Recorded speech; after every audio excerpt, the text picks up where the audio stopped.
Jumpa lagi pada Rehat edisi Sabtu 30 Mei 2020. Apa kabar? Semoga tetap sehat dan semangat. Marilah kita siapkan hati kita untuk satu dalam saat teduh menghampiri firman Tuhan. Kita berdoa.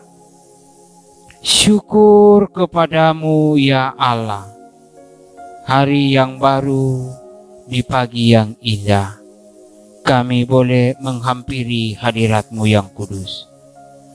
Kami boleh mengalami dan menikmati akan berkat-berkat-Mu. Saat ini kami mau bersama belajar dari firman-Mu. Ya Allah Roh Kudus, berkenanlah kepada kami, dimampukan untuk memahami firman-Mu. Dalam nama Yesus Kristus kami berdoa. Amin.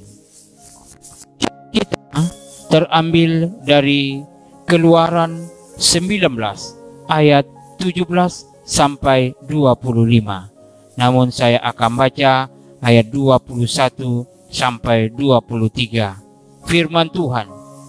Kemudian Tuhan berfirman kepada Musa, turunlah, peringatkanlah kepada bangsa itu supaya mereka jangan menembus mendapatkan Tuhan hendak melihat-lihat, sebab tentulah banyak dari mereka akan binasa. Juga para imam yang datang mendekat kepada Tuhan haruslah menguduskan dirinya, supaya Tuhan jangan melanda mereka. Lalu berkatalah Musa kepada Tuhan, tidak akan mungkin bangsa itu mendaki gunung Sinai ini, sebab Engkau sendiri telah memperingatkan kepada kami. Demikian, pasanglah batas sekeliling gunung itu dan nyatakanlah itu kudus. Demikian firman Tuhan. Amin.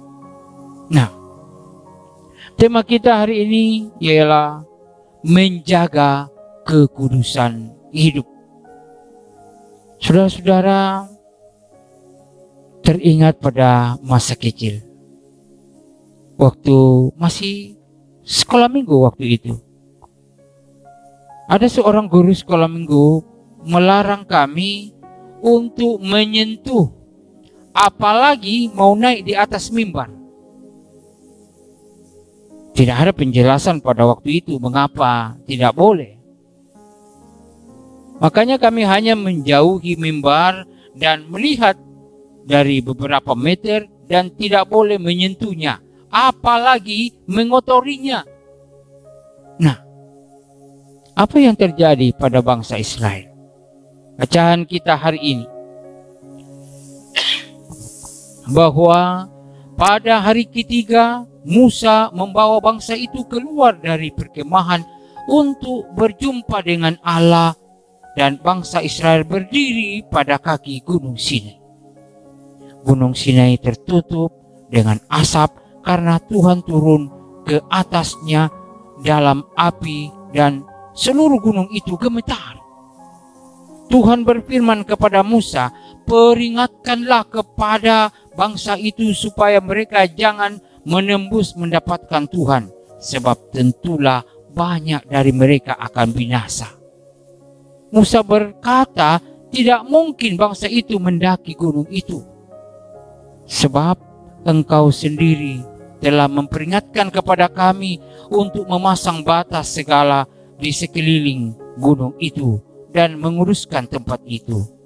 Sekali lagi saudara, Tuhan berfirman kepada Musa untuk turun dan naik kembali beserta Harun, tetapi para imam dan rakyat tidak boleh mendaki menghadap Tuhan supaya mereka jangan mati. Itu adalah sebuah ketentuan yang ditetapkan oleh Tuhan.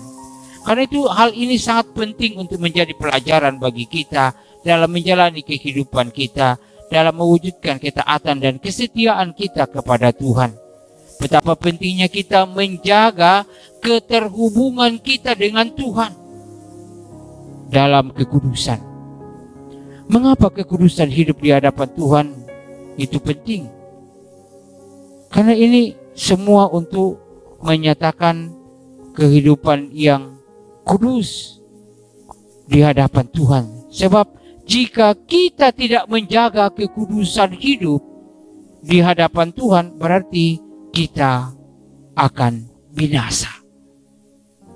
Karena itu, buatlah hidupmu menjadi kudus dengan mau dibentuk oleh firman Tuhan.